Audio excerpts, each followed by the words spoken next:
Ya está clarito. Bueno. Ya está clarito, así que sí, ya se pueden ir levantando.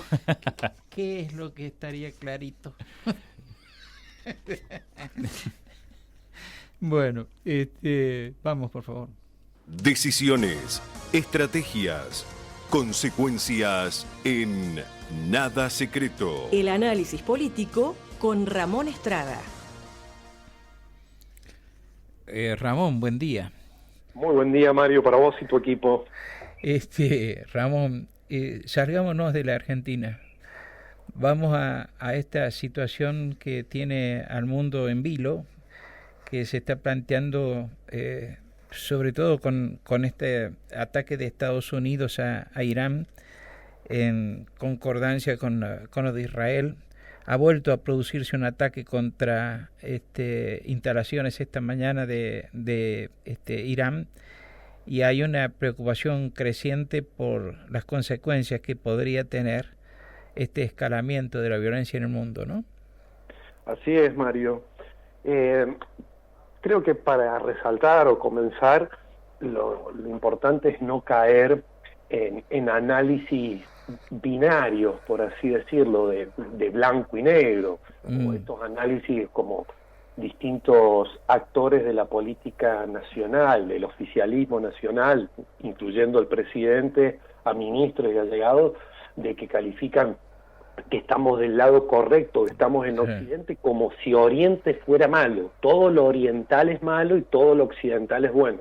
Esos análisis no contribuyen a nada para entender la magnitud, porque estamos hablando de un conflicto que es multidimensional, que nada más no recae sobre, por ejemplo, una guerra de declaraciones, qué dice Estados Unidos y cómo ataca, y qué dice Israel y cómo ataca, qué dice Irán y cómo ataca. La multidimensionalidad de este conflicto, primero de todo, la enemistad que hay entre Israel, el Estado de Israel, y la República Islámica de Irán, tiene aproximadamente 45 años. Antes de 1979, las relaciones entre Irán e Israel eran de cooperación militar, cooperación estratégica, cooperación comercial. Es más, Estados Unidos en la década del 70 es quien le aporta tecnología a Irán cuando no estaba la República Islámica, antes de que se produzca la revolución de 1979, le proporciona la tecnología y la ayuda para poder desarrollar tecnología nuclear, ya que en Irán hay depósitos de uranio, pero hasta lo que la Organización Internacional de Energía Atómica, que está conducida por Grossi, un argentino, hasta el momento no han señalado de que Irán posea armas nucleares. Dice, la misma organización internacional indica de que el país persa no posee armas nucleares con evidencia. Sí que tiene en sus depósitos más de 400 kilogramos de uranio que está enriquecido al 60%. Pero no es soplar y hacer botellas. Un arma nuclear requiere de mucho conocimiento y de años de preparación de lo mismo. Y si uno quiere analizar esto, veamos, ahora que ha intervenido Estados Unidos en este conflicto, que hasta hace 48 horas uno presumía de que por las declaraciones ambiguas que estaba teniendo el presidente Donald Trump, que decía que le estaba dando tiempo a Irán porque si no iba a interferir en la guerra, ya que Israel se lo estaba pidiendo porque Estados Unidos posee una veintena, un poco más de 20 aviones, estos aviones que participaron en el bombardeo del sábado a la noche sobre Irán, que son los B-2 Spirit, estos aviones gigantescos negros que son capaces de transportar las bombas, unas bombas que pesan cerca de 14 toneladas, desarrolladas por Boeing. Y estas bombas están compuestas por TNT que perforan la profundidad del suelo y detonan en una profundidad.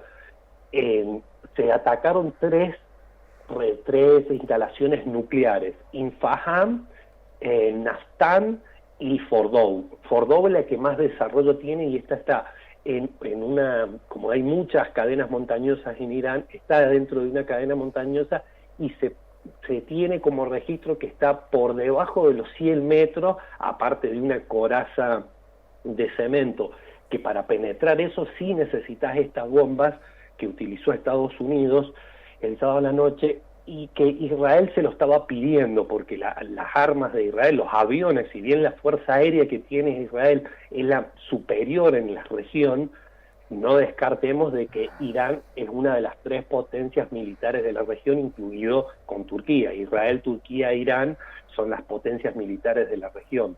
Ujú. Y para este conflicto que me decías reciente de la intervención de Estados Unidos en la guerra, que toma desprevenido hasta propios americanos militares que están cercanos a Irán en las bases militares que se encuentran dispersas y que rodean a Irán, nadie de ellos sabía, solamente pocas personas en Washington sabía que se había adelantado.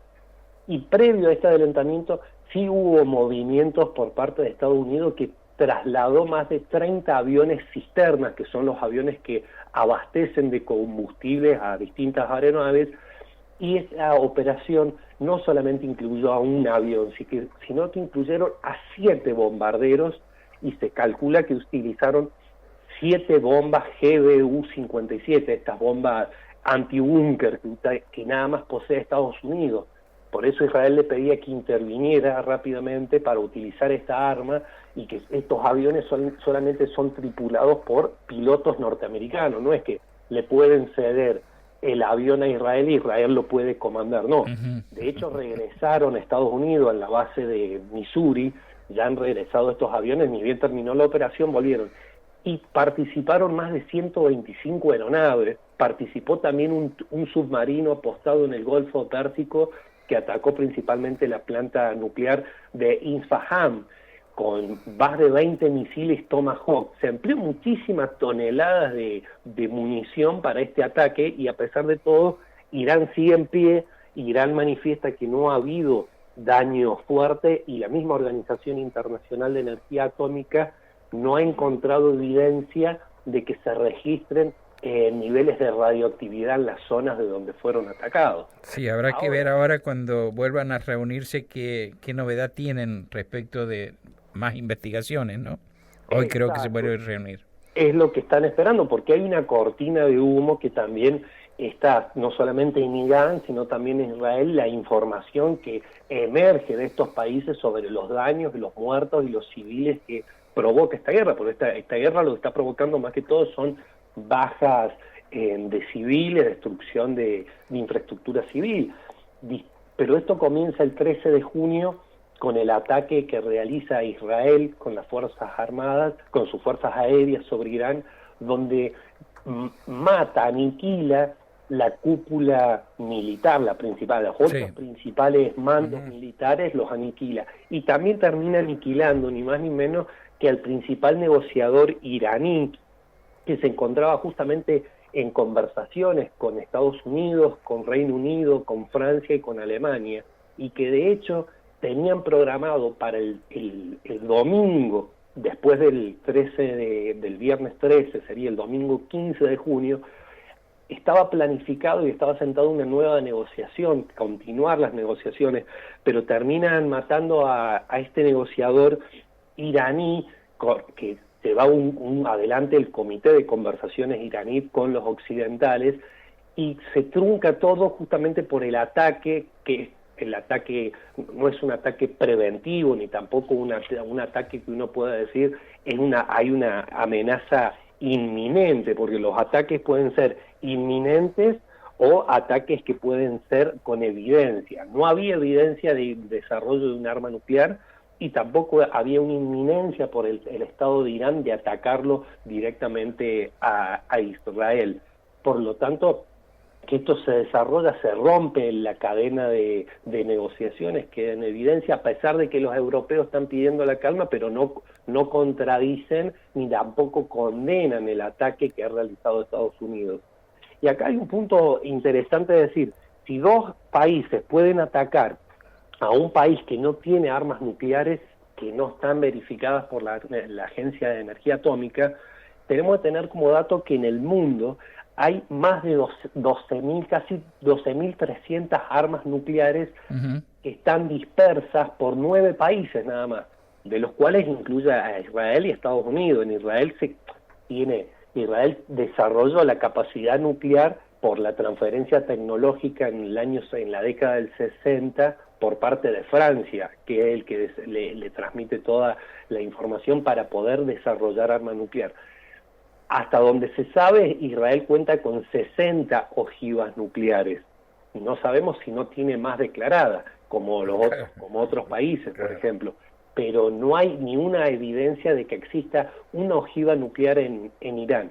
Lo que sí es reciente como información, así como el ataque que nuevamente está sufriendo Irán y también Israel con los misiles balísticos hipersónicos, que ha demostrado Irán de que la cúpula de hierro que tanto ha protegido a Israel de ataques provenientes del Líbano o ataques cuando eran provenientes de Siria, que hoy es bombardeada y es ocupada por Israel en gran parte, es que la cúpula de hierro ha quedado desfasada en tecnología porque los misiles balísticos de Irán lo han alcanzado, y también está la onda de David, que es otra arma de protección que tiene Israel. Estas dos armas, que son de fabricación estadounidense, han quedado desfasadas con los misiles balísticos, que sí tienen predominio el comando militar, la Guardia Revolucionaria de Irán, tiene más de 2.000 misiles hipersónicos balísticos que no tiene desarrollado Estados Unidos y tampoco tiene desarrollado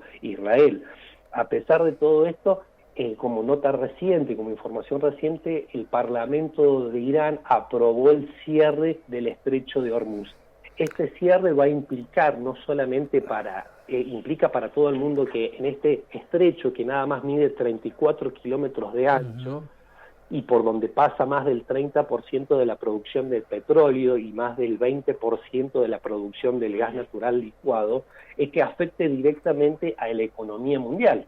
Y ahí es donde se afecta la sociedad de Estados Unidos, que tiene una inflación en alza para lo que están acostumbrados ellos, y las crecientes protestas que está habiendo en Estados Unidos, principalmente porque Donald Trump no está cumpliendo con sus promesas de campaña, con el MAGA, Make America Great Again, hagamos de nuevo América grande de nuevo, ya que contradice a lo que el mismo Donald Trump en campaña decía, que él tenía la capacidad que en 48 horas podía ponerle fin al conflicto de Rusia y Ucrania, cosa que no sucedió, y ahora que se interviene directamente en la guerra, los principales electores, los principales ciudadanos de Estados Unidos que acompañan a Donald Trump no ven con buenos ojos esto, porque la demanda de combustible no va a aumentar, sino que va a aumentar el precio del barril Brent, que ya viene subiendo desde el 13 de junio y con antelación también, pero ahora se van a disparar. De hecho, en Argentina, tanto la petrolera Puma como Shell anunciaron. Aumentaron. YPF dice que no va a aumentar por ahora, pero viene aumentando YPF, a pesar de que no exista la guerra, viene aumentando el precio del combustible, y eso queda en evidencia para toda la ciudadanía argentina. Estas son algunas de las consecuencias que esto puede tener, ¿no? Algunas de las consecuencias. Algunas de las consecuencias. Algunas de las consecuencias que puede tener. La consecuencia más directa y evidente es que está quedando en claro para el mundo, no para el mundo occidental u oriental, es que el derecho internacional se está poniendo cada vez más de lado. Por lo tanto, es que el mundo tiene que pensar en un nuevo esquema de diálogo internacional. ¿Por qué? Porque esto te va a permitir sentar nuevas reglas, y también, si no, estaremos permanentemente en un clima de tensión y de confrontación. Esto significa, esto que me estás diciendo, esto significa que los países se apartan, estos países se están apartando, digamos, del sometimiento a las normas que se convinieron internacionalmente. Exacto. Y que hay un nuevo orden que discutir, entonces.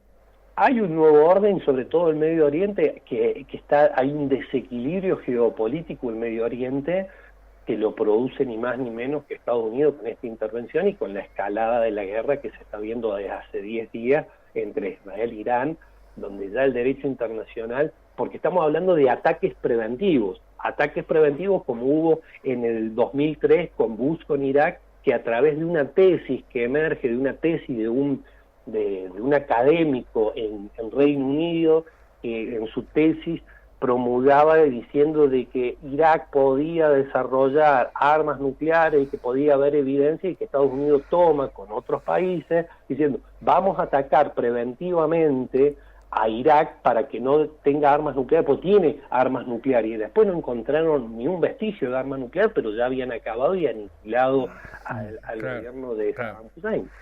Lo mismo ocurrió con Rusia en el 2002 cuando ataca el Donbass. Estamos hablando de ataques preventivos, pero estos ataques preventivos no se aplican dentro del derecho internacional. Claro, efectivamente. Ramón, muchas gracias, muchísimas gracias. Muchísimas gracias a vos. Un abrazo. Un abrazo grande. Ramón Estrada y el análisis político. Todos los lunes y jueves en Nada Secreto. Buscanos